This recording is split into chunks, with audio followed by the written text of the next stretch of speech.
Κυρίες και κύριοι, αγαπητές φίλες και φίλοι, απόψε είναι Σάββατο 18 Φεβρουαρίου του 2023. Υπάρχουν σημαντικές εξελίξεις, φυσικά συνεχίζεται το δράμα με τον σεισμό. Πραγματικά εκτιλήσονται τραγικές καταστάσεις, βλέπω τους πολίτες εκεί, τα μυρολόγια τους εκεί στο Παζαρτζίκ που είναι οι Κούρδοι Αλεβίτες, κάτι μυρολόγια που σου σκίζουν την καρδιά. Μόνοι τους οι άνθρωποι, το κράτος δεν είναι ακόμα εκεί, μάλλον είναι το κράτος για να καταστέλει την αλληλεγγύη μεταξύ των πολιτών, έτσι. Και μάλιστα κάπου διάβασα ένας που διετέλεσε υπουργός άμυνας στο Ισραήλ, νομίζω Γιάλομ, έγραψε ένα απίστευτο σχόλιο. Οι περισσότεροι που σκοτώνονται στον πόλεμο, που σκοτώθηκαν στο σεισμό, είναι Κούρδοι. Ο σεισμός χτύπησε την καρδιά του Κουρδιστάν και επέριψε ευθύνη στο τουρκικό κράτος. Τώρα δεν ξέρω γιατί το έγραψε αυτό, αλλά είδα ένα Twitter. Λοιπόν, να πάμε λοιπόν να ξεκινήσουμε λίγο από την Ουκρανία, από τον πόλεμο στην Ουκρανία, να κάνουμε έναν μικρό απολογισμό για να ξέρουν πού βρισκόμαστε και να ξέρετε και ποια είναι η άποψη της εκπομπής του ομιλούνται για το θέμα. Λοιπόν, καταρχάς είναι γνωστό ότι οι δύο λαοί, Ουκρανοί και Ρώσοι, έχουν πολύ στενούς δεσμούς, θα έλεγα ακατάλητους δεσμούς από κάθε άποψη, και αναφέρομαι και πολιτισμικούς και θρησκευτικούς και εθνικούς, έχουν δεσμούς. Μάλιστα θυμάμαι ότι όταν διάβαζα τα βιβλία της ρωσικής λογοτεχνίας, τα περισσότερα το σενάριο εκτιλισόταν το καθενός βιβλίο γύρω από την Ουκρανία και σε αυτή την περιοχή. Εν πάση περιπτώσει, ιδρύθηκε το κράτος της Ουκρανίας, συμπεριέλαβε εδάφη τα οποία παραδοσιακά, τώρα εντάξει αυτά δεν μιλώ αναθεωρητικά, προσπαθώντας να εξηγήσω τι συνέβη στην ιστορία, η Δυτική Ουκρανία, ένα μέρος της Δυτικής Ουκρανίας είναι πολωνικά εδάφη, τα οποία μάλιστα οι Πολωνοί τα διεκδικούν. Ένα μικρό μέρος λιθουανικά, και με λιθουανική εννοώ, και με ανθρώπους που έχουν και πολωνική εθνική συνείδηση, λιθουανική εθνική συνείδηση, ουγγρική εθνική συνείδηση και νομίζω και ένα μέρος της Ρουμανίας. Εν πάση περιπτώσει, κατά τον ίδιο τρόπο αυτοί που βρίσκονται στα ανατολικά σύνορα της Ουκρανίας, όπως είχε πει ο Γέλτσιν, ήταν 11 εκατομμύρια Ρώσοι, όχι ρωσόφωνοι. Τώρα μην μπερδευόμαστε, έτσι. Δεν λέμε πολωνόφωνοι, Πολωνοί λέμε. Στο Λβόβ ή Λβίβ που ονομάζεται αυτή. Εν πάση περιπτώσει, με την διάλυση της Σοβιετικής Ένωσης, έμεινε αυτό ως ένα ζήτημα προς ρύθμιση, δηλαδή ποιος θα ασκεί επιρροή πάνω στην Ουκρανία, δεδομένου ότι η Ουκρανία ως έδαφος, ως γεωγραφικός χώρος, είναι αυτή η περιοχή από την οποία δέχτηκε τις περισσότερες επιθέσεις στους προηγούμενους αιώνες η Ρωσία, και είχε μεγάλη δύναμη, είχε τον στόχο να ασκεί αυτή την γεωπολιτική επιρροή πάνω σε αυτή τη χώρα. Όμως τον ίδιο στόχο είχε και η Δύση, το ΝΑΤΟ δηλαδή, το οποίο παρότι είχε υποσχεθεί, όμως αυτό δεν υπήρχε σε κάποια διεθνή συμφωνία να δεσμεύει το ΝΑΤΟ ή τις ΗΠΑ. Είχαν υποσχεθεί, υπάρχει στα πρακτικά, ότι δεν θα επεκταθεί ούτε ίντσα ανατολικά. Επεκτάθηκε, αλλά αυτές οι δεσμεύσεις που υπόθηκαν προφορικά δεν είχαν και κανένα νόημα. Δηλαδή δεν μπορούσε να κάνει τίποτα η Ρωσία όταν η Δύση, το ΝΑΤΟ παραβίαζε τα υπεσχημένα, και φτάσαμε στο κρίσιμο σημείο το 2008 στο Βουκουρέστι, όπου αποφάσισε το ΝΑΤΟ να εντάξει στους κόλπους του την Ουκρανία και την Γεωργία. Ήταν τότε που έβαλε το βέτο ο Καραμανλής, ή τέλος πάντων την προηγούμενη το βράδυ είπε μη φέρετε το θέμα, θα βάλω βέτο, και δεν το φέρανε για τα Σκόπια. Από εκεί και μετά λοιπόν αρχίζει, θα λέγαμε, η αντίστροφη μέτρηση. Έχω πει και στο παρελθόν ότι φυσικά αυτά μπορεί να θεωρηθούν από κάποιους διπλωμάτες που γνωρίζουν, επαναλαμβάνω, πώς ακριβώς παίχτηκε το παιχνίδι, να θεωρηθούν και αφελή. Παρ' όλα αυτά, από τότε είχα την άποψη ότι αντί να διαγωνίζονται, λέει, μία παροιμία, και στα νεοελληνικά είναι και στα ποντιακά. Στα ποντιακά είναι τα άλογα τα λασεύουν και τα γαϊδούρια τρώνε τα λάχτας. Δηλαδή μαλώνουν τα άλογα και τα γαϊδούρια τρώνε τις κλωτσιές. Στα νεοελληνικά είναι μαλώνουν στο βάλτο τα βουβάλια και την πληρώνουν τα βατράχια. Εδώ λοιπόν, σε αυτήν τη σύγκρουση Ρωσίας, Δύσης, ΝΑΤΟ, την πληρώνει ο Ουκρανικός λαός. Άποψή μου λοιπόν ήταν, για να μην την πληρώσει ο Ουκρανικός λαός, οι λαοί που κατοικούν στην Ουκρανία, δηλαδή Ουκρανοί, Ρώσοι, Πολωνοί, Λιθουανοί, Ούγγροι και Ρουμάνοι και Έλληνες, έτσι, στη Μαριούπολη την περιοχή αυτή, για να μην την πληρώσουν, να γίνει η Ουκρανία, να γίνει μια διαβούλευση τέλος πάντων, αφού είναι προφανές ότι καμιά από τις δύο χώρες δεν κάνει πίσω. Η Ρωσία μάλιστα κάπου το είχε δηλώσει ότι αυτό αποτελεί ζωτική απειλή για μένα, μην το κάνετε, και έτσι προσπαθεί να νομιμοποιήσει σε εισαγωγικά την εισβολή και τον πόλεμο. Βάλτε λοιπόν, έπρεπε να συνεννοηθούν, αφού θα φτάναμε σε σύγκρουση.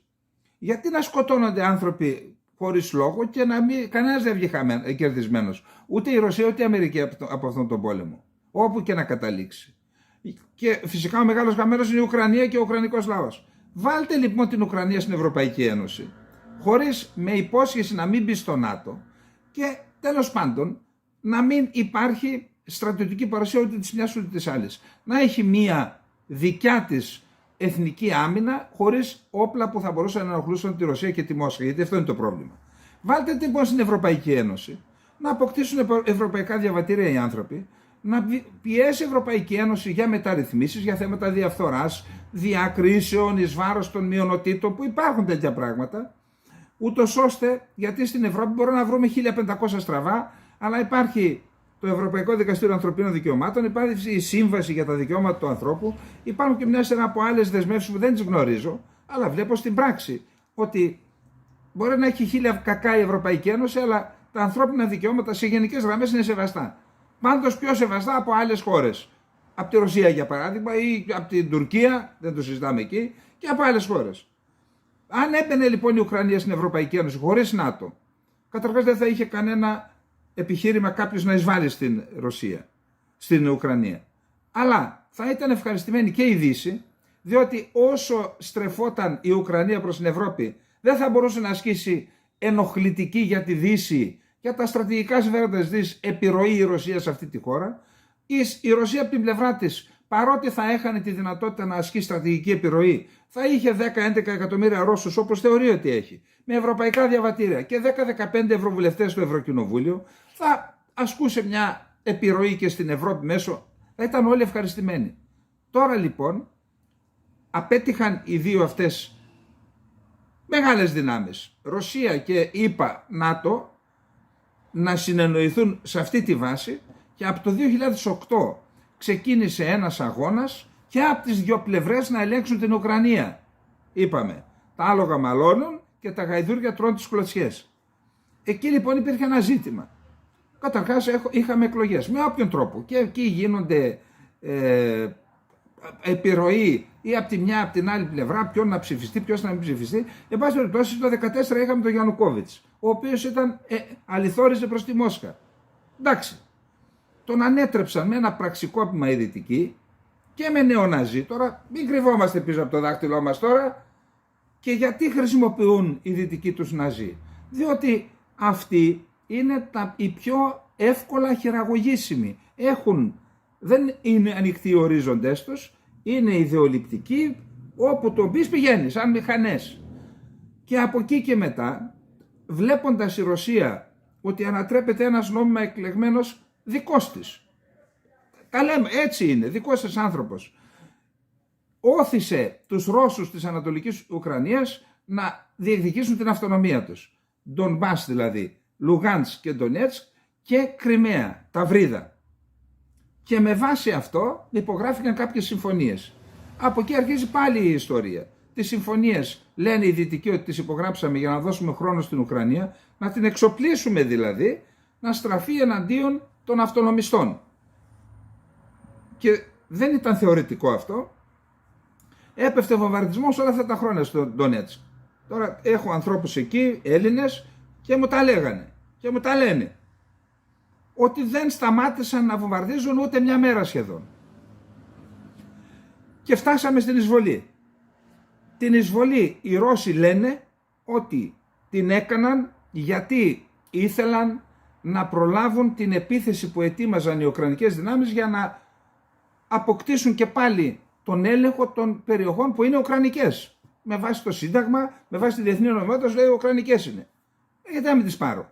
Και λέει πριν μας προλάβουν το κάναμε εμείς. Και δεν το κάναν αυτό μόνο, έκαναν και ένα ακατανοήτως με βάση την επιτελική λογική ένα σχέδιο να καταλάβουμε μια περιοχή από το Κιέβο μέχρι την Οδυσσό, και εκεί είδαμε σταδιακά να καταρρέει αυτό το σχέδιο για να φτάσουμε στο που βρισκόμαστε σήμερα. Λοιπόν, αυτός είναι ένας πρώτος απολογισμός, επειδή συμπληρώνεται ένας χρόνος και επειδή θα έπρεπε να ξέρετε και ποια είναι και η άποψη αυτού του ανθρώπου που σας μιλάει κάθε μέρα, έτσι. Σε ό,τι με αφορά, ότι εμείς έχουμε ένα βιβλιοπωλείο, ξέρετε. Στο βιβλιοπωλείο που πουλάει ταξιδιωτικά βιβλία και άλλα, αλλά και ταξιδιωτικά, έχουμε ταξιδιωτικούς οδηγούς και δικούς μας και ξενόγλωσσους, μπαίνουν στο βιβλιοπωλείο και Ουκρανοί και Ρώσοι πριν τον πόλεμο. Και επειδή οι εργαζόμενοι εδώ πέρα ξέρουν τις γλώσσες όλες, όποιος και να μπαινε μέσα, για μας ήταν ακριβώς το ίδιο, είτε Ρώσος είτε Ουκρανός, για μας ήταν το ίδιο. Και συνεχίζει να είναι το ίδιο.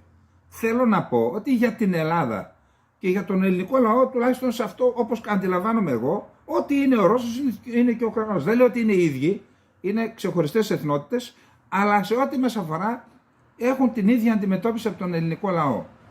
Διότι έχουν κοινά χαρακτηριστικά, τα έχουμε πει στην... Από εκεί και μετά υπάρχει ένα ζήτημα. Τι πολιτική ακολουθεί η Ελλάδα? Για μας, για τους λαούς μιλάω. Όσον αφορά την εισβολή, και για λόγους αρχής, αλλά και για λόγους εθνικού συμφέροντος, η εισβολή, δηλαδή παραβίαση εδαφικής ακεραιότητας μιας χώρας, εισβολή, κατοχή, σημαίνει όλα αυτά είναι αναθεωρητισμός, για λόγους αρχής, αλλά και για λόγους εθνικού συμφέροντος, η Ελλάδα έπρεπε να καταδικάσει με τον πιο ξεκάθαρο τρόπο και από τις πρώτες χώρες του κόσμου την εισβολή. Ξεκάθαρα πράγματα, είπαμε για λόγους αρχής. Εθνικό συμφέρον ποιο είναι? Η Κύπρος.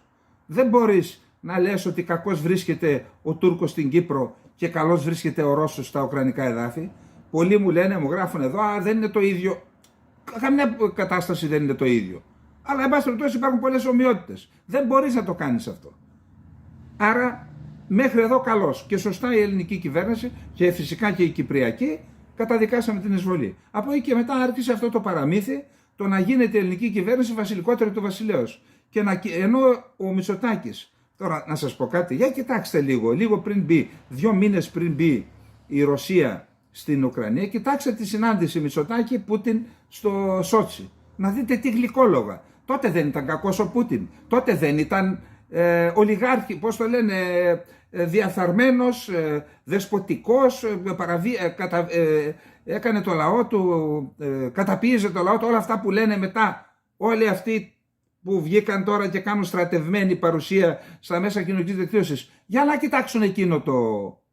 Για να μην πω ότι το κόμμα του Πούτιν το έβαλε η Νέα Δημοκρατία κάπου στην Ευρώπη, κάτι τέτοιο, ο Αβραμόπουλος νομίζω κάτι πήγε έκανε. Λοιπόν, να αφήσουμε τώρα τα παραμύθια. Είπαμε, έπρεπε η Ελλάδα να καταδικάσει για τους λόγους που είπα με τον πιο ξεκάθαρο τρόπο. Από εκεί και μετά οι δηλώσεις, οι εχθρικές δηλώσεις εναντίον της Ρωσίας για να γίνουμε αρεστοί σε αυτούς που προκάλεσαν τον πόλεμο ή τέλος πάντων που οδήγησαν τα πράγματα με τις ευθύνες που έχουν αυτοί, τις κύριες ευθύνες έχει αυτός που εισέβαλε, ξεκάθαρα πράγματα, αλλά δεν γίνεται ένας καυγάς έτσι.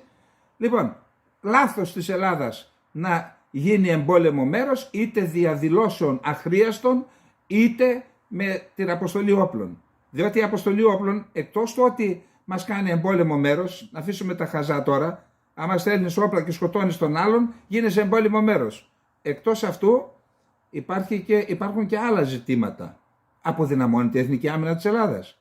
Τώρα αφήστε το, όλες οι χώρες μέχρι και καρφίτσα που έστειλαν στην Ουκρανία το γράφουν και υπερεφανεύονται. Εμείς γιατί δεν το κάνουμε? Γιατί κάτι τρέχει εκεί πέρα. Λοιπόν, ξεκαθαρίζουμε και με αυτό. Η Ελλάδα δεν έχει την πολυτέλεια να είναι μέρος ενός πολέμου. Και να σας πω κάτι, και δεν προκύπτει και από πουθενά για μας. Είμαστε σε μια ευαίσθητη θέση, έχουμε όλα αυτά τα προβλήματα. Δεν είπα να παίξουμε το ρόλο του Πόντιου Πιλάτου, είπα να καταδικάσουμε με τον πιο σκληρό τρόπο, πρώτοι από όλους, να μην γίνουμε εμπόλεμο μέρος. Δεν προκύπτει από πουθενά. Δηλαδή, έστω ότι αύριο νικάει η Ουκρανία, όλα καλά, τελειώσαμε. Και την επόμενη μέρα θα στείλει στρατό στην Κύπρο να απελευθερώσει τα εδάφη που αδίκως κρατούνται, όπως αδίκως είναι και κατέχονται και τα δικά της. Μην τρελαθούμε τώρα και μην μας πουλάτε παραμύθι ορισμένοι. Τέλος. Έχετε άποψη ότι η Ελλάδα πρέπει να εμπλακεί, κακώς. Υπάρχουν και Έλληνες που δεν έχουν άποψη και δεν τους καθοδηγεί, δεν τους οδηγητεί κανένας. Τώρα, αν κάποιοι οδηγητούνται από αυτούς που είναι από την άλλη μεριά, δεν το ξέρω. Και δεν με νοιάζει. Δεν κατηγορώ κανέναν. Λοιπόν, πού βρίσκεται σήμερα ο πόλεμος? Είπαμε ότι η Ρωσία υπέστη ήττες, πολλές. Και μην λέτε τώρα ανοησίες, μα κατέχει. Πολλές ήττες είπε. Άμα δείτε πόσα εδάφη είχε και πόσα έχει τώρα, τι είναι αυτό, δεν είναι ήττα? Λοιπόν, όμως σε αυτή τη φάση όπως είμαστε τώρα, φαίνεται ότι σε αδυναμία βρίσκεται η ουκρανική πλευρά. Ήδη διαβάζω σήμερα ότι κατέλαβαν εδάφη πάνω στο Χάρκοβο και σε όλα τα μέτωπα. Έχουν και στο Μπαχμούτ έχουν καταλάβει εδάφη και εκεί προς τη Ζαπορίζια έχει κάποιοι. Και φαίνεται ότι έχει αντικειμενική αδυναμία ο Ουκρανικός στρατός να αντιμετωπίσει τώρα υπό τις παρούσες συνθήκες το ρωσικό στρατό. Και ο χρόνος πιθανότατα, αν δεν αλλάξει κάτι στην ουκρανική πλευρά, θα λειτουργεί εις βάρος των Ουκρανών. Τώρα, τι συμβαίνει? Γίνονται προσπάθειες να εξοπλιστεί ο Ουκρανικός στρατός. Και όντως, ορισμένα οπλικά συστήματα δίνουν πλεονέκτημα. Το είδαμε τα HIMARS, τους τσάκισαν τους Ρώσους. Δίνουν πλεονέκτημα. Το ερώτημα είναι κατά πόσο μπορεί η Δύση να συγκροτήσει χωρίς ενεργό ανάμειξη έναν Ουκρανικό στρατό, ο οποίος σε βάθος 1 ή 2 ετών ή 3 ετών θα μπορέσει να αντιμετωπίσει τη Ρωσία. Αυτό είναι ένα ερωτηματικό που δεν είναι εύκολη η απάντησή του. Τώρα, είχαμε τη σύνοδο της, θα πάμε παρακεί, να πούμε επίσης ότι αποφάσισαν να δώσουν άρματα οι Δυτικοί, να δείτε αδυναμίες και το τρίτο θέμα θα δείτε ποιο είναι. Λοιπόν, αποφάσισαν οι Δυτικοί να δώσουν οπλικά συστήματα στην Ουκρανία, εσχάτως οι Αμερικανοί Bradley, τεθωρακισμένα οχήματα μάχης, ένα Abrams άρματα και άρματα να δώσουν και οι Ευρωπαίοι και τεθωρακισμένα οχήματα. Η Γερμανία ήδη κάνει εκπαίδευση στο έδαφος της στα γερμανικής κατασκευής, αρματιστές και μηχανοκίνητους του Ουκρανικού στρατού, αλλά και οι Αμερικανοί σε γερμανικό έδαφος, σε δική τους βάση, εκπαιδεύουν Ουκρανούς για τα Bradley. Εδώ λοιπόν φαίνεται ότι αυτό μέσα σε ένα δίμηνο, τρίμηνο μέχρι τον Απρίλιο αυτή η ιστορία θα τελειώσει. Υπάρχουν όμως ζητήματα για τις συμφωνίες ή τις υποσχέσεις που έδωσαν οι χώρες της Ευρώπης να δώσουν άρματα στην Ουκρανία. Υπάρχουν σοβαρά προβλήματα.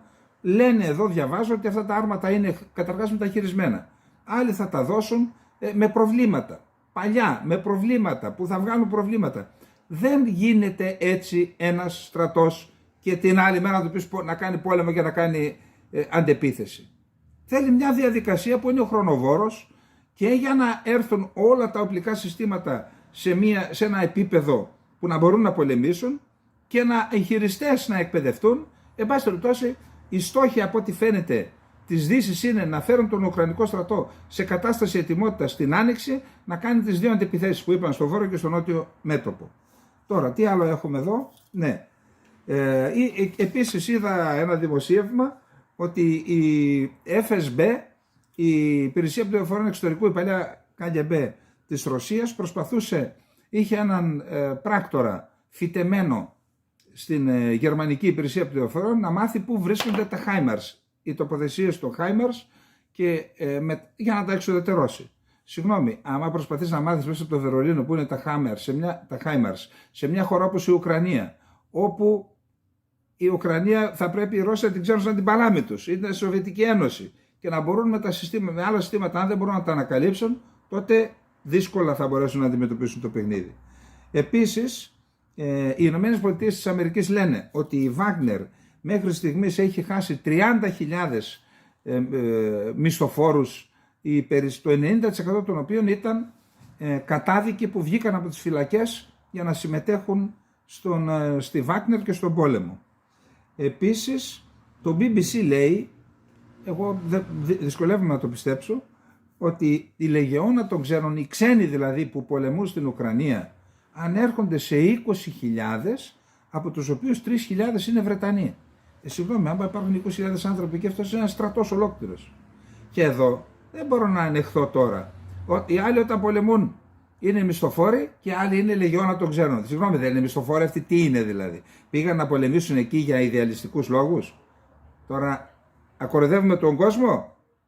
Άντε, οι ξένοι μπορεί να κοροϊδεύουν γιατί εμπλέκονται. Η Ελλάδα κοροϊδεύει τον κόσμο και αναφέρονται αυτά στα ελληνικά μέσα μαζικής ενημέρωσης 2 μέτρα και 2 σταθμά για το ίδιο θέμα. Λοιπόν, αυτά είπαμε και για το δεύτερο θέμα. Πάμε στο τρίτο θέμα, γιατί ξεχάστηκα και διαβάζω και το... Λοιπόν, ναι, ακόμα στο δεύτερο είμαστε. Δεύτερο θέμα. Τι προβλήματα εντοπίζω εγώ, έτσι. Δεν τα ξέρω όλα, ούτε είμαι στις... Ό,τι μπορώ, εντάξει, έχουμε και κάποιες πηγές, αλλά δεν τα ξέρουμε όλα. Τι προβλήματα εντοπίζω? Τα έχω πει ξανά στην εκπομπή. Τα προβλήματα είναι το εξής. Στη Ρωσία υπάρχει ένα σύστημα εξουσίας καθετοποιημένο. Δηλαδή, μια μικρή ομάδα στην κορυφή της ηγεσίας, ο Πούτιν και οι γύρω από αυτόν, παίρνουν αποφάσεις και αυτές οι αποφάσεις πηγαίνουν στην ιεραρχία και υλοποιούνται άμεσα. Η Δύση έχει ένα πολυδέδαλο σύστημα εξουσίας. Πρέπει να πούμε ότι το ΝΑΤΟ με τον πόλεμο, εκεί που ήταν ένα ψιλοδιαλυμένο μαγαζί, ο Μακρόν είχε πει ότι είναι εγκεφαλικά νεκρό, είδαμε ότι απέκτησε αξιοθαύμαστη και ενότητα, έτσι, συνοχή και ταχύτητα στη λήψη αποφάσεων. Παρόλα αυτά όμως δεν μπορεί να συγκριθεί, ενώ πάμε για πόλεμο τώρα, διότι στην ουσία τον πόλεμο τον κάνει το ΝΑΤΟ. Χρησιμοποιούν τους Ουκρανούς, τα βατράχια, τα γαϊδούρια που τρώνε τις κλωτσιές, αυτό. Λοιπόν, από τη μια πλευρά ο άλλος έχει ένα ολόκληρο σύστημα ενιαίο, να παράγει πυρομαχικά, να παράγει άρματα, όλα αυτά. Είπαμε, απόφαση, εντολή, υλοποίηση. Αυτά γίνονται σε χρόνους γρήγορους. Απ' την άλλη πλευρά, 2 μήνες τώρα, εντάξει, μπορεί να μην είναι 2, είναι 1,5, μιλούν για τα άρματα. Ακόμα δεν έχει πάει ούτε ένα άρμα. 2 μήνες, 1 μήνα πες για τα άρματα. 2 μήνες πριν ήταν για τα Bradley. Ακόμα δεν έχει πάει ούτε ένα Bradley. Άρχισαν να μιλούν τώρα εδώ και 2 εβδομάδες για τα μαχητικά. Δεν ξέρω αν θα πάνε μετά από 2, 3, 4, 5 μήνες τα μαχητικά και μπλα μπλα μπλα. Τι σημαίνει αυτό? Ότι αυτό το ΝΑΤΟ πρέπει να το δει. Πρέπει να δει αυτό το ζήτημα. Έχεις να αντιμετωπίσεις αφού τον έχεις εχθρό. Πας να τον αντιμετωπίσεις στο πεδίο του πολέμου. Πώς θα τον αντιμετωπίσεις όταν ο άλλος παίρνει απόφαση και την υλοποιεί άμεσα και εσύ για να πάρεις απόφαση θες εβδομάδες και για να την υλοποιήσεις θες μήνες? Αυτό λοιπόν είναι ένα πρόβλημα που θα το δούμε στα πεδία των μαχών και επαναλαμβάνω, προσπαθούμε να είμαστε κατά το δυνατόν αντικειμενικοί για να ξέρουμε τι μας γίνεται και πού πηγαίνουμε, έτσι. Λοιπόν, πάμε τώρα στο τρίτο θέμα. Τρίτο θέμα, τα δύο μακρηγορήσαμε, ορισμένοι λένε ότι δεν θέλουν κείμενα, γι' αυτό σήμερα φτάσαμε στο 24ο λεπτό χωρίς κείμενα. Λοιπόν, πάμε τώρα για να ξεκαθαρίσουμε και τα πράγματα, έτσι, και να μην πέφτουμε θύματα προπαγάνδας. Όλοι μπορούμε να πέσουμε, μην παρεξηγηθεί κανείς. Πάμε τώρα Σύνοδος του Μονάχου. Τι έγινε στη Σύνοδο του Μονάχου? Έχουμε πράγματα εκεί. Εδώ πρέπει να διαβάσω, γιατί όταν λες δηλώσεις δεν πρέπει να λες απ' έξω, δεν είμαι και ο Αϊνστάιν. Σε άλλες περιπτώσεις έχει, ξέρετε, μπροστά ένα σύστημα, πώς το λένε, και εκεί σου τις βγάζουν και νομίζεις εσύ ότι τα λέει απ' έξω, αλλά δεν τα λέει απ' έξω, τα διαβάζει. Εγώ λοιπόν πρέπει να τα διαβάσω φανερά. Στόλτεμπεργκ. Προσέξτε δήλωση τώρα. Δεν μας ενδιαφέρει η κλιμάκωση στην Ουκρανία, αν θα έχουμε ή όχι κλιμάκωση. Δηλαδή και να κορυφωθεί η κλιμάκωση, δεν μας νοιάζει. Μας νοιάζει να μην νικήσει ο Πούτιν. Προσέξτε. Δεν υπάρχουν επιλογές χωρίς κινδύνους όσον αφορά τη σύγκρουση στην Ουκρανία. Αλλά ο μεγαλύτερος κίνδυνος από όλους είναι να κερδίσει. Ο μεγαλύτερος κίνδυνος από όλους είναι να χάσει η Ρωσία διότι αν κερδίσει θα έχουμε άλλα προβλήματα. Ακραία κλιμάκωση της σύγκρουσης στην Ουκρανία με καταστροφικές συνέπειες για τον πλανήτη προανήγγειλε ο Γενικός Γραμματέας του ΝΑΤΟ Jens Stoltenberg.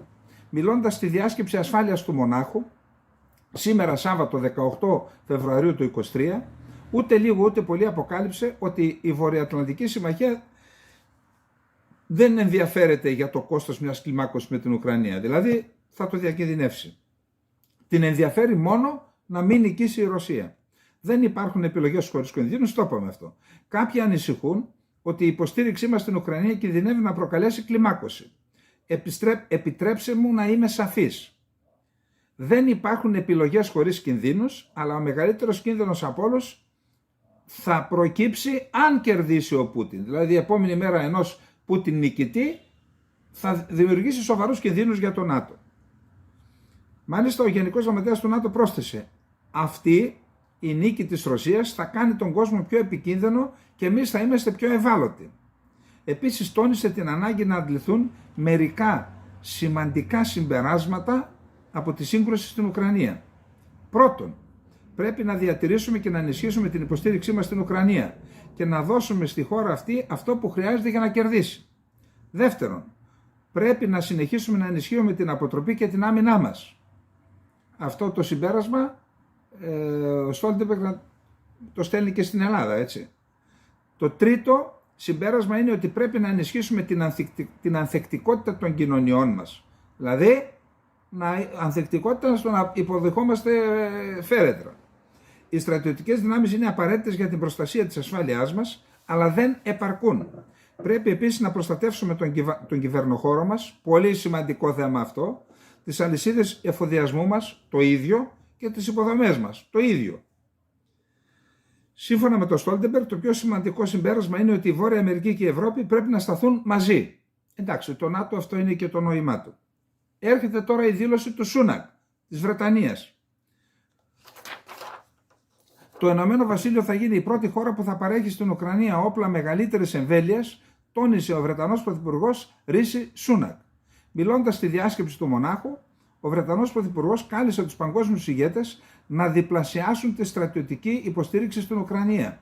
Έκανε γνωστό ότι το 2023 το Ηνωμένο Βασίλειο θα φτάσει ή και θα ξεπεράσει τα 2,3 δισεκατομμύρια λίρες, ποσό με το οποίο ενίσχυσε την Ουκρανία το 2022.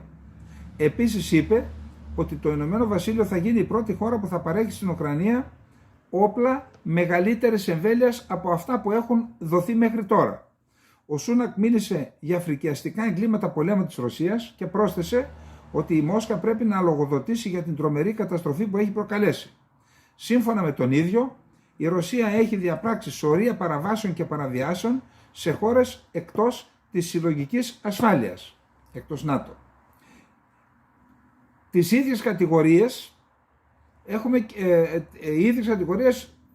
έγιναν και από την κυβέρνηση του Biden. Η κυβέρνηση Biden, στο πλαίσιο μιας κλιμάκωσης της αντιρωσικής ρητορικής της, δήλωσε επίσημα ότι η Ρωσία έχει διαπράξει εγκλήματα κατά της ανθρωπότητας κατά τη διάρκεια του πολέμου στην Ουκρανία.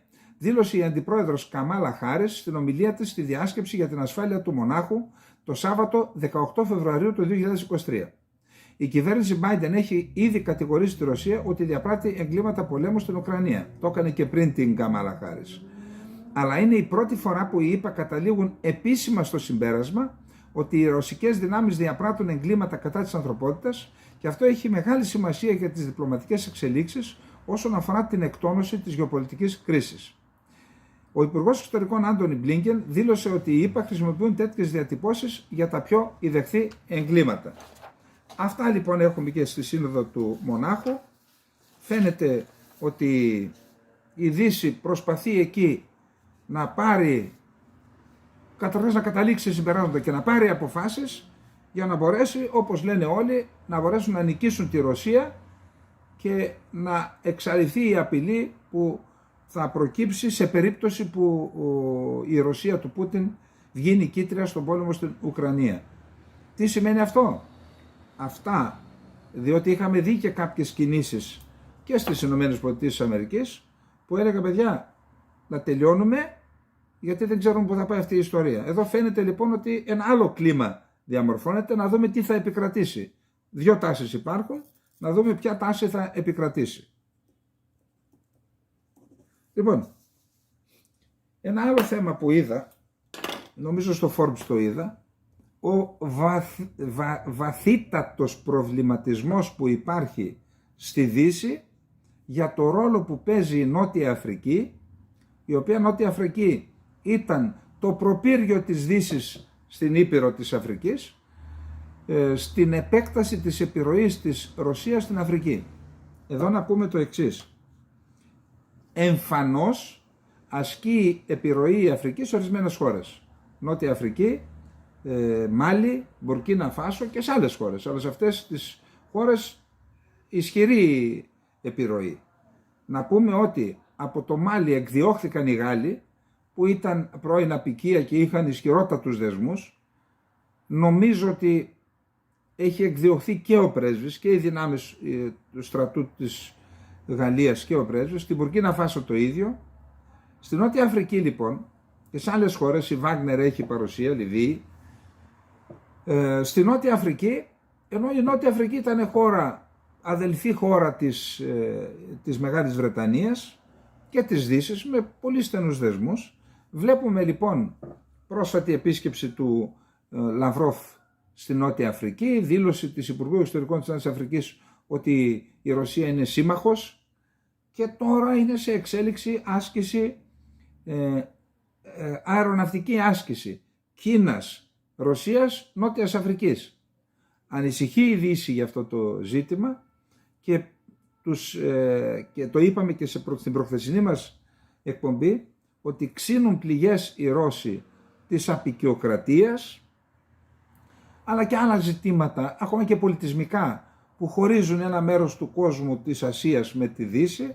Ξύνουν αυτές τις πληγές, εκμεταλλεύονται τέτοιου είδους προβλήματα, ενισχύουν τους δεσμούς με αυτές τις χώρες και κάνουν ένα αντιρρητικό μέτωπο. Ειδικά στην Αφρική λοιπόν προβληματίζεται η Ευρώπη και οι ΗΠΑ, και εκεί πρέπει να πούμε, παρότι η Ρωσία το κάνει με αυτόν τον τρόπο άγαρμο, έτσι ήταν πάντα η Ρωσία,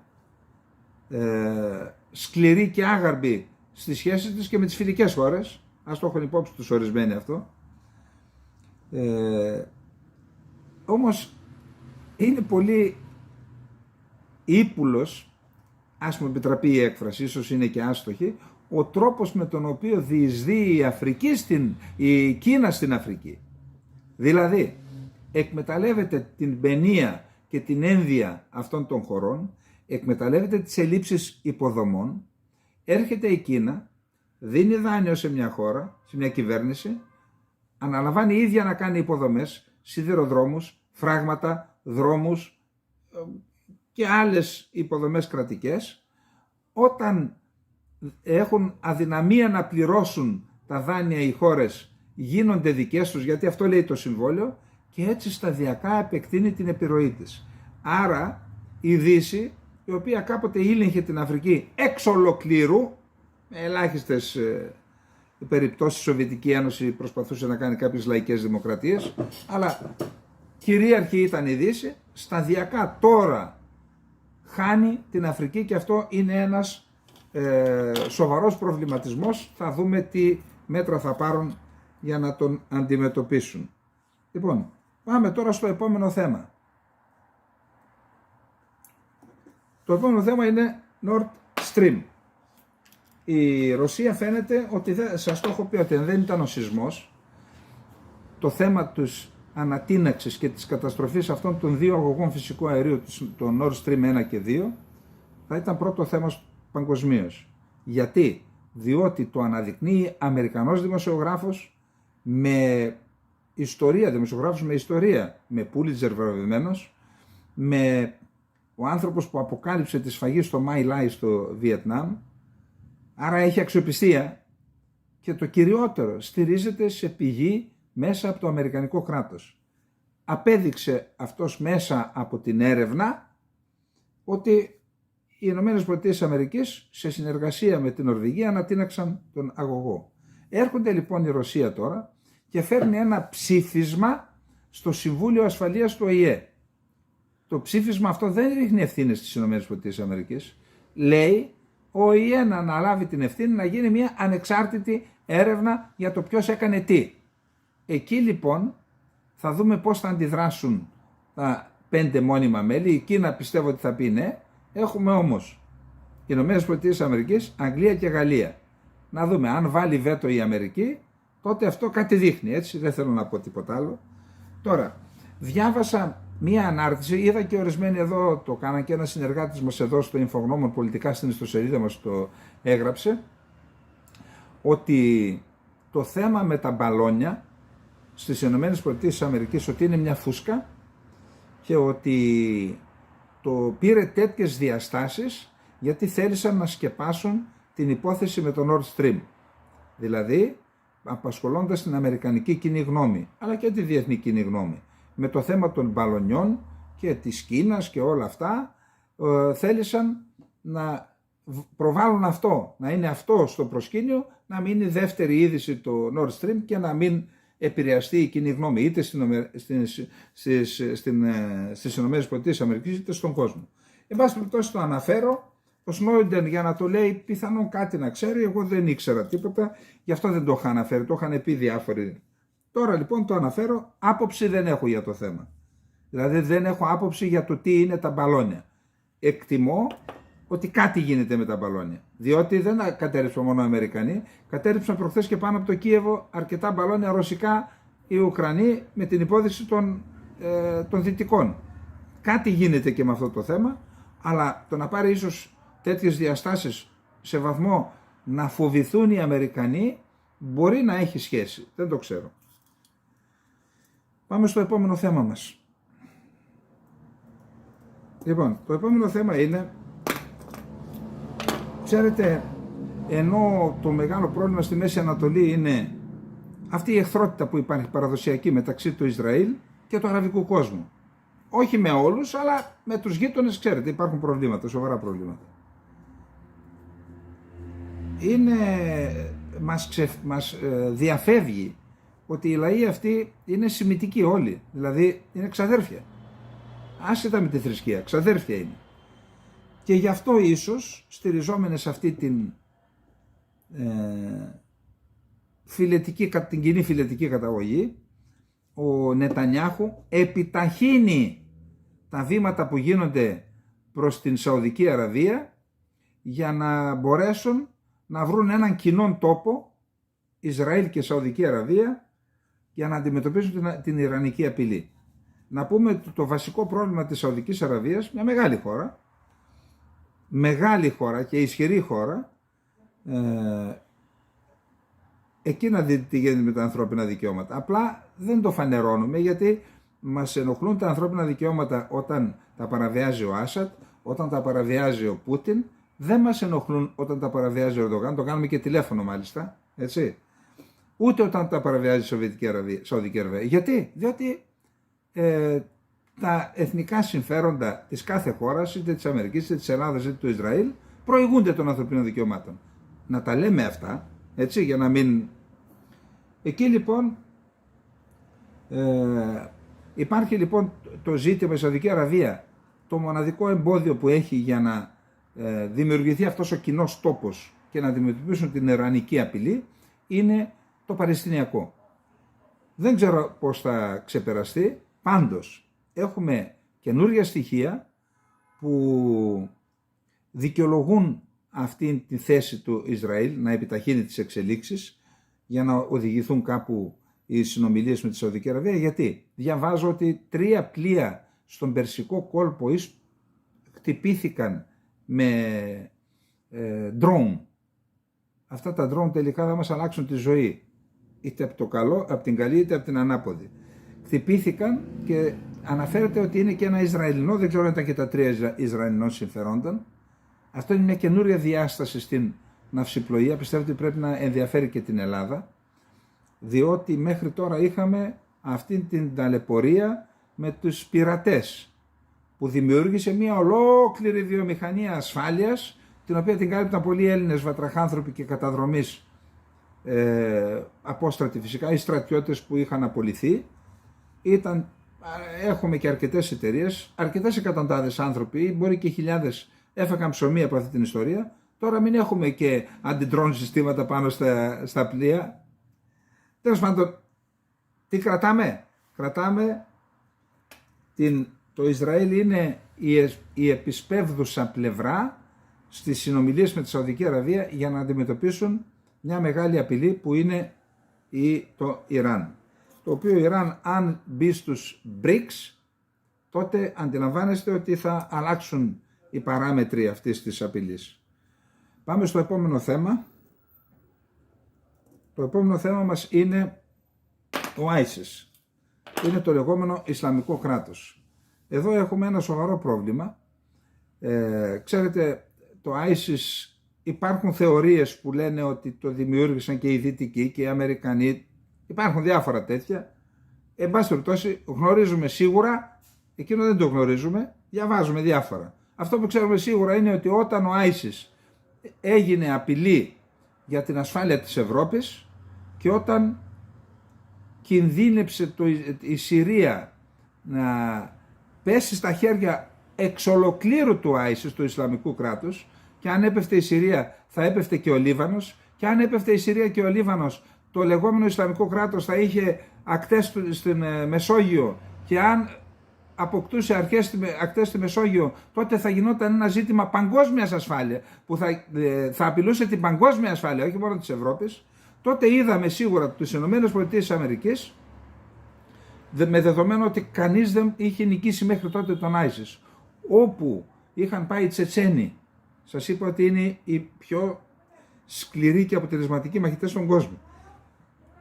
Είχαν πάει οι Τσετσένοι, οι οποίοι οι Τσετσένοι αναλάμβαναν στις μονάδες του ISIS τη διοίκηση. Διοικητής ήταν πάντα Τσετσένος, υποδιοικητής και επιτελής. Αυτοί οι τρεις. Αυτοί οργάνωναν και αυτοί νικούσαν. Τότε λοιπόν μπήκαν στο παιχνίδι οι Αμερικανοί, νικούσαν και το Συριακό στρατό, καλά τον Ιρακινό τον διέλυσαν στη Μοσούλη, νικούσαν και το Συριακό στρατό, νικήσαν και τους Ρώσους, πήραν την Παλμύρα, την κατέστρεψαν, θυμάστε. Ποιος τους νίκησε? Οι Κούρδοι. Οι Αμερικανοί είδαν λοιπόν στο πεδίο με ποιον να συνεργαστούμε για να νικήσουμε αυτά τα τέρατα που αποκεφάλιζαν, έκαιγαν, και βρήκαν τους Κούρδους. Οι Κούρδοι λοιπόν έβαλαν τα στήθη τους μπροστά, είχαν πάνω από 12.000, 13.000 νεκρούς, αγόρια και κορίτσια, νέοι όλοι, 20, 22, 25 χρονών, εκείνα τα όμορφα πρόσωπα που βλέπατε, όλοι θυσιάστηκαν για την ασφάλεια της Ευρώπης, των ΗΠΑ, για τα συμφέροντα των ΗΠΑ, και τώρα η Τουρκία λέει αδειάστε τους, γιατί εγώ είμαι πιο σημαντικός σύμμαχος. Και δυστυχώς οι ΗΠΑ τους πούλησαν με τον Τραμπ και επέτρεψαν να εισβάλλουν και στο Αφρίν, κυρίως στο Σερεκάνι Αγκύρι SP, αποχώρησαν, μετά τα πήρε πίσω ο Τραμπ, είχε παραιτηθεί ο Υπουργός Άμυνας, θυμάστε, πολλοί στρατηγοί, δεν μπορούμε λένε να πουλάμε τους συμμάχους μας. Γιατί τα λέμε όλα αυτά? Διότι χθες το Ισλαμικό κράτος επανέκαμψε δυναμικά στην Συρία και σκότωσε 53 πολίτες οι οποίοι είχαν βγει στα χωράφια στην Χόμς να μαζέψουν αυτά τις τρούφες. Είναι η εποχή τους φαίνεται, στα χωράφια, και πήγανε σε μια περιοχή στη Χόμς και σκότωσαν 53 ανθρώπους. Ξέρετε τι σημαίνει αυτό? Αυτό δείχνει ότι έχουμε πολύ δρόμο να διανύσουμε στη Συρία και στο Ιράκ για να ξεριζωθεί αυτή η Ισλαμική τρομοκρατική οργάνωση που απειλεί την παγκόσμια ασφάλεια. Διότι αν είναι ακόμα σε θέση να σκοτώνει 53 ανθρώπους σε αυτή την περιοχή, σημαίνει ότι έχει ρίζες, έχει πυρήνες και μπορεί μόλις χαλαρώσουν ή οι μεν ή οι δε να την ξαναδούμε μπροστά. Αυτό ας τα ακούνε στην Ουάσιγκτον, εκείνοι οι τουρκόφιλοι στο State Department, μερικοί λιγότεροι στο Πεντάγωνο, που προσπαθούν να πούν τον Biden να πουλήσει τους Κούρδους στη Ροζάβα, στη βορειοανατολική Συρία, και να γίνει συνένοχη η Αμερική με τις γενοκτόνες και εθνοκτόνες πολιτικές που ακολουθεί η Τουρκία σε αυτή την περιοχή. Λοιπόν, πάμε στο επόμενο θέμα. Επόμενο θέμα είναι ο σεισμός. Πάνω από 45.000 νεκροί, τώρα είναι μακάβρο να λέμε κάθε μέρα, αλλά είναι ένα θέμα, έτσι. Όλοι τα διεθνή μέσα το αναφέρουν, πρέπει να το αναφέρουμε και εμείς. Σήμερα πάλι, όπως είπαμε, Σάββατο 18 Φεβρουαρίου σώθηκαν 3 άνθρωποι, μάλιστα το ένα μωρό, ένα μικρό παιδί, ενώ βγήκε ζωντανό, ξεψύχησε μόλις το έβγαλαν. Εκεί είδα ότι οι Τούρκοι έλεγαν ότι οι Ισραηλινοί πρώτα δεν έπιαναν, όταν έφταναν σε έναν που είχαν να διασώσουν, το συνεργείο διάσωσης, πρώτα με ένα εργαλείο έβλεπαν τι του λείπει, του δίναν επιτόπου προτού τον σώσουν τις ουσίες που του λείπουν, σταθεροποιούσαν κάποιο την κατάσταση και μετά σταδιακά τον έβγαζαν έξω. Όταν το βγάλει έναν άνθρωπο μετά από 12 μέρες μέσα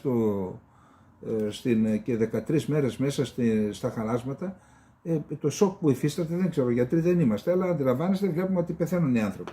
Εν πάση περιπτώσει, εκεί συνεχίζεται και η καταμέτρηση των νεκρών. Σε κάποιες περιοχές μπήκαν οι μπουλντόζες και βγάζουν.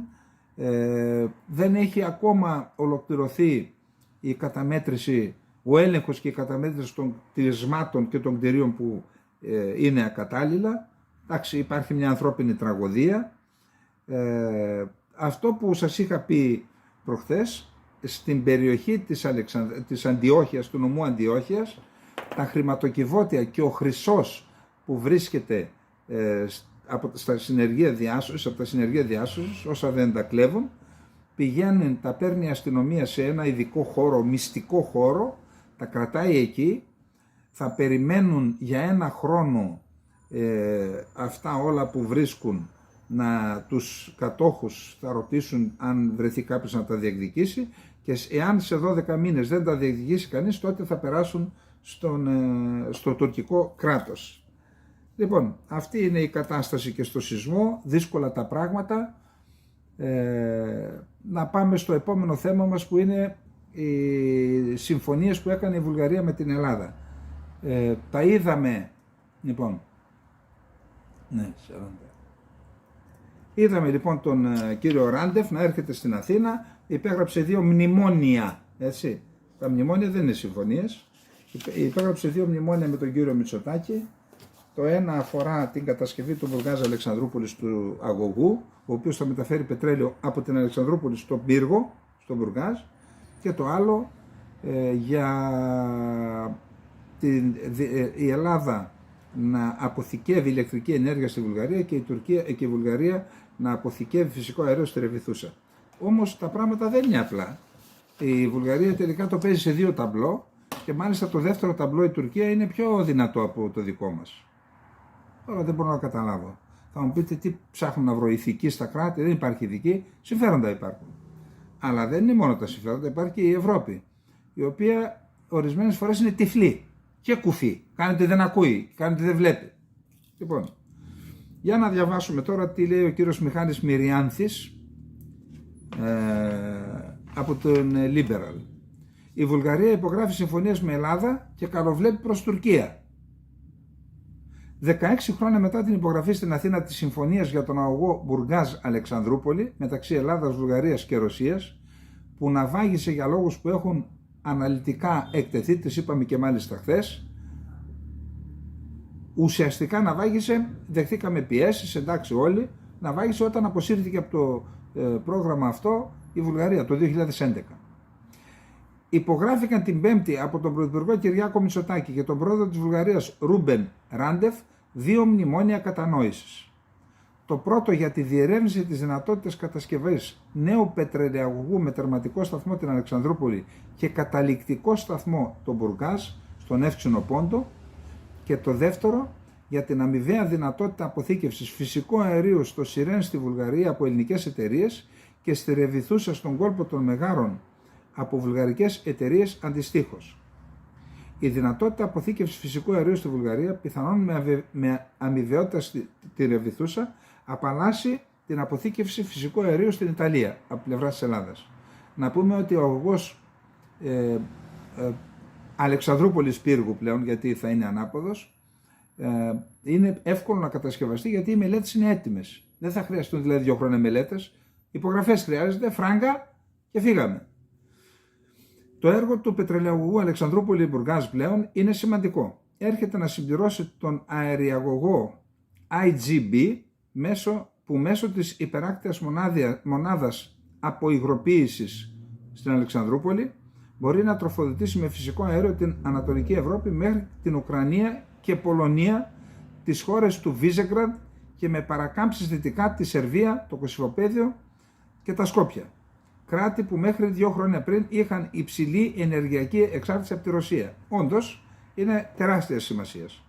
Τα περισσότερα είναι σήμερα κράτη-μέλη της Ευρωπαϊκής Ένωσης, με συνέπεια το έργο να συμβάλλει ουσιαστικά στην ασφάλεια του ενεργειακού εφοδιασμού τους. Το επιχείρημα της ασφάλειας ενεργειακού εφοδιασμού της Βουλγαρίας και της Ευρωπαϊκής Ένωσης γενικότερα επικαλέστηκε παραδόξως και ο αναρμόδιος Τούρκος Υπουργός Ενέργειας Φατίχ Ντονμέζ στη διαδικασία υπογραφής συμφωνίας με την ασυνήθιστα μεγάλη διάρκεια 13 ετών συμφωνία μεταξύ της κρατικής βουλγαρικής εταιρείας Bulgar Gas και την κρατική τουρκική Botas. Ο Φατίχ Ντονμέζ, ο οποίος παίρνει από τη Ρωσία, λέει ότι εμείς θα σας δημιουργήσουμε ασφαλή ενεργειακό εφοδιασμό μέσω της Βουλγαρίας στην Ευρωπαϊκή Ένωση. Από πού φυσικό αέριο, αφού δεν έχεις? Ρώσικο θα δίνει και θα δουλεύει όλο τον κόσμο. Η συμφωνία προβλέπει ότι η Βουλγαρία θα διακινεί αέριο και LNG που θα προμηθεύεται από τη διεθνή αγορά μέχρι την ποσότητα 1,5 BCM ετησίως μέσα από το διασυνδεμένο σύστημα αεριαγωγών της Τουρκίας και τις 5 τερματικές μονάδες LNG. Είναι ενδιαφέρον ότι ο Φατίχ Ντονμέζ κατά το έγκυρο Argus Media δήλωσε ότι τα 5 τερματικά LNG, ιδιαιτέρως η υπεράκτια μονάδα από υγροποίησης που θα εγκατασταθεί στον κόλπο του Ξηρού, 50 χιλιόμετρα από την Αλεξανδρούπολη, θα συμβάλλει ιδιαιτέρως στην υλοποίηση της συμφωνίας. Ο προσωρινός Βούλγαρος Υπουργός Ενέργειας Ρόσεν Χριστόφ δήλωσε στο Reuters ότι με τη συμφωνία αυτή που κάναμε με την Τουρκία διασφαλίζουμε αγορά αερίου από τις παγκόσμιες αγορές και μεταφορά το μέσο Τουρκίας που μας εξυπηρετεί καλύτερα εφοδιαστικά. Καταλάβατε? Έρχονται εδώ υπογράφουν, αλλά λένε καλύτερα είναι με τους Τούρκους. Δηλαδή η Βουλγαρία θα λαμβάνει LNG συγχρόνως από τον σταθμό αεριοποίησης της Αλεξανδρούπολης και από τον διπλανό ανταγωνιστικό τουρκικό σταθμό στον κόλπο του Ξηρού. Εξετάζοντας τις ποσότητες που θα προμηθεύεται η Βουλγαρία, είναι γνωστό ότι οι ετήσιες ανάγκες της ανέρχονται σε περίπου 3 BCM, εκ των οποίων το 1 BCM καλύπτει βάση συμφωλαίου από τον διακρατικό αγωγό TAP, το 1,5 BCM από την Τουρκία με βάση την συμφωνία που προαναφέρθηκε και μένει το μισό BCM που μάλλον θα καλύπτεται από την Ελλάδα. Το Reuters, αναφερόμενο σε ενεργειακούς αναλυτές και στον πρώην πρέσβη της Βουλγαρίας στη Μόσχα, Ηλιάν Βασίλεφ, είχε επισημάνει ότι η συμφωνία προσφέρει εναλλακτικές έναντι της βεβαρημένης ρεβιθούσας, ωστόσο ενέχει τον κίνδυνο να προμηθεύεται η Βουλγαρία με ταμφιεσμένο ρωσικό αέριο μέσω της τουρκικής κρατικής Botas. Εντάξει, ο Βούλγαρος πρέσβης το λέει. Απαντώντας, ο προσωρινός Βούλγαρος Υπουργός Ενέργειας Ροσέν Χριστόφ είχε δηλώσει ότι η Βουλγαρία δεν μπορεί να ελέγξει ποιο φυσικό αέριο εισέρχεται στη χώρα μέσω Τουρκίας. Ωστόσο η Σόφια θα βεβαιωθεί ότι δεν αγοράζει ρωσικό LNG. Πώς να το αγοράσει, αφού απαγορεύεται, είναι στις κυρώσεις. Εκεί θα γίνει η κομπίνα, μαθεμένη είναι αυτή από εκεί μεριά, εννοώ από τους Τούρκους. Εν κατακλείδη, η υπογραφή 2 μνημονίων είναι θετικό γεγονός, ενώ 2 μνημόνια με την Ελλάδα. Αν οι κυβερνήσεις που θα προκύψουν από τις εκλογές της Δευτέρας Απριλίου στη Βουλγαρία και την άνοιξη στην Ελλάδα θα εξακολουθήσουν να τα στηρίζουν. Ωστόσο, δεν πρέπει να ωρεοποιείται η εικόνα. Αναγνωρίζω ότι το έκανα και εγώ. Εγώ νόμιζα ότι πιάσαμε τον τέτοιο από τα τέτοια, έτσι. Δεν είναι έτσι. Η Βουλγαρία για τους δικούς της οικονομικούς λόγους προτίμησε να συνάψει σημαντική συμφωνία ενεργειακού εφοδιασμού μακράς διάρκειας με τρίτη χώρα, μη κράτος μέλος της Ευρωπαϊκής Ένωσης, απαξιώνοντας εν μέρει τον αγωγό IGB που τον εγκαινιάσαμε με τα βαΐων και κλάδων, που θα μεταφέρει στη Βουλγαρία κυρίως αζέρικο μέσω Τουρκίας αέριο από τον αγωγό TAP. Λοιπόν, αυτά όλοι μας πρέπει να προσέχουμε, πρέπει να διαβάζουμε σε βάθος τα τεκτενόμενα, τις εξελίξεις, αλλά και αυτά που γράφονται στον τύπο. Μπορεί κάποιοι εδώ στην Ελλάδα κυβερνητικοί να ήθελαν να δείξουν μια μεγάλη επιτυχία, τελικά άλλα λέει εδώ πέρα η κυρία, ο κύριος Μιχάλης Μυριάνθης στο φιλοκυβερνητικό liberal, έτσι, για να μην μας πούν τίποτα οι νεοδημοκράτες ότι πάμε να κάνουμε και δεν μας νοιάζουν αυτά. Λοιπόν, πάμε στο επόμενο θέμα για να τελειώνουμε. Ο κύριος Δένδιας έδωσε μια συνέντευξη στα Νέα για αυτά που συμβαίνουν με την Τουρκία. Να δούμε ορισμένα πράγματα και να τα σχολιάσουμε όσο μπορούμε.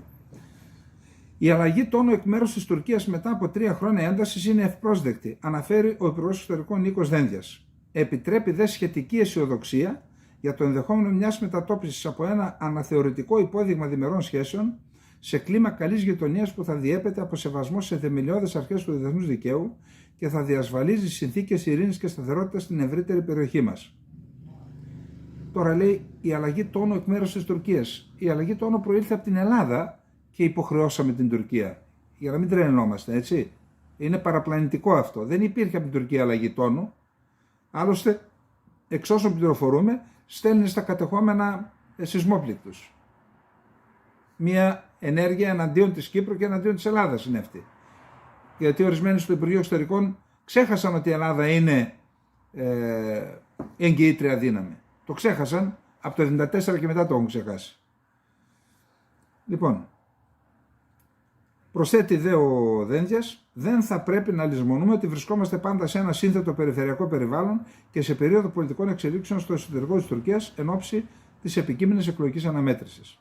Οπωσδήποτε η ύφεση στην ένταση που μέχρι πρότινος χαρακτήριζε την τουρκική ρητορική μπορεί να αξιοποιηθεί για τη διαμόρφωση ενός νέου πλαισίου προσέγγισης. Αυτό λογικό είναι. Όντως υπάρχει ύφεση γιατί έχουν εσωστρέφεια τα δικά τους προβλήματα. Δεν θα κάνουν τώρα.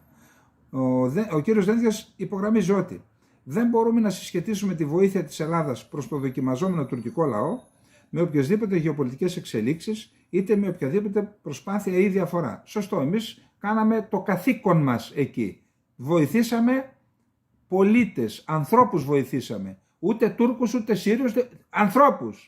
Χωρίς να βλέπουμε ταυτότητα, εθνική ή θρησκευτική, ούτε κράτος. Δυστυχώς, εδώ κάναμε το λάθος, είδαμε το ένα κράτος και δεν είδαμε το άλλο. Αφήστε τώρα τις δικαιολογίες που λέτε στείλαμε για τη Συρία. Αυτά να τα πουλάτε αλλού. Λοιπόν, οπωσδήποτε συγκρατώ με προσοχή τη δήλωση του ομολόγου μου, του φίλου Μευλούτ Τσαβούσογλου, ο οποίος εξέφρασε την ελπίδα ότι θα καταβληθούν προσπάθειες για την επίλυση των διαφορών μας, υφαλοκρηπίδα και ΑΟΣ μέσω διαλόγου. Τώρα πάλι πάει να μας δουλέψει εδώ πέρα ο κύριος Δένδιας. Μα μόνιμη ήταν η θέση της Τουρκίας για διάλογο. Όχι στο Διεθνές Δικαστήριο, όχι στο Διεθνές Δίκαιο, διάλογο. Τι άλλαξε? Πάλι δουλευόμαστε. Πάλι δουλεύουμε τον κόσμο. Όπως υπενθυμίζει ο κύριος Δένδιας, στους σεισμούς της 6 Φεβρουαρίου η Τουρκία βρίσκεται αντιμέτωπη μετά τους σεισμούς με μια πρωτοφανή καταστροφή, τις οποίες οι συνέπειες ακόμα δεν έχουν αποτυπωθεί σε όλη την έκταση. Σωστό. Η παρουσία του ίδιου στην Τουρκία, η πρώτη Ευρωπαίου Υπουργείου Εξωτερικών μετά από τους καταστροφικούς σεισμούς, απορρέει από την αυτονόητη θέλησή μας να εκδηλώσουμε την αμέριστη συμπαράσταση, την αλληλεγγύη της Ελλάδας στον τουρκικό λαό και να διαβεβαιώσουμε για την ειλικρινή πρόθεσή μας να συνεχιστεί με κάθε τρόπο η παροχή βοήθειας σε διμερές επίπεδο και με την ιδιότητα της Ελλάδας ως κράτους μέλος της Ευρωπαϊκής Ένωσης. Δικαιολογείται γιατί πήγε στην Τουρκία. Διπλωμάτες σε ενεργεία του Υπουργείου Εξωτερικών λένε ήταν αχρίαστο, ήταν εκ του περισσού. Τώρα από αυτό η δικαιολογία που λέει θα μπορούσε όλα αυτά με μία δήλωση να τα κάνει χωρίς να πάει εκεί και αυτές τις αγκαλιές και τα φιλιά. Σε αυτό το ζωφερό κλίμα, σημειώνει, ο Τούρκος Υπουργός Εξωτερικών τον υποδέχθηκε με ιδιαίτερη εγκαρδιότητα, εξέφρασε ευγνωμοσύνη προς την ελληνική κυβέρνηση, σωστό είναι αυτό, τον Έλληνα Πρωθυπουργό, τον ελληνικό λαό και επιφύλαξε απεριόριστους επένους για το έργο των νέων διασωστών. Όλα αυτά είναι σωστά. Εξίσου θερμές και ανθρώπινες είναι και οι αυθόρμητες εκδηλώσεις Τούρκων πολιτών. Περιέβαλαν με εμπιστοσύνη τους Έλληνες διασώστες και έσπευσαν να ζητήσουν τη βοήθειά τους, ενώ εξέφρασαν την ευγνωμοσύνη τους με συγκινητικά μηνύματα σε μέσα κοινωνικής δικτύωσης. Λοιπόν, αυτά έχουμε με τον κύριο Δένδια. Σε γενικές γραμμές αυτή είναι η συνέντευξή του. Δεν θα πρέπει να έχουμε μεγάλες προσδοκίες. Στην αυριανή εκπομπή σας έχω πού θα κινηθεί η εξωτερική πολιτική της Τουρκίας και τι πρέπει να κάνει η Ελλάδα.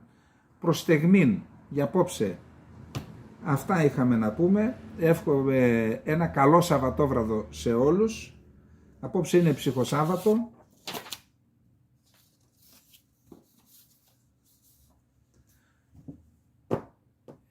Για όσους έχουν χάσει πατέρα και μάνα και ξέρουν τι σημαίνει αυτό, και φυσικά για όλους τους συγγενείς που έχασαν, ελπίζω να έδωσαν πρόσφορο ή κόλληβα σήμερα στην εκκλησία, να τους δώσαμε τους χαιρετισμούς μας. Λοιπόν, αιωνία η μνήμη όλων των πατεράδων, των μανάδων, των παππούδων, των γιαγιάδων, των αδερφών όσοι έχασαν αδερφούς. Λοιπόν, καληνύχτα.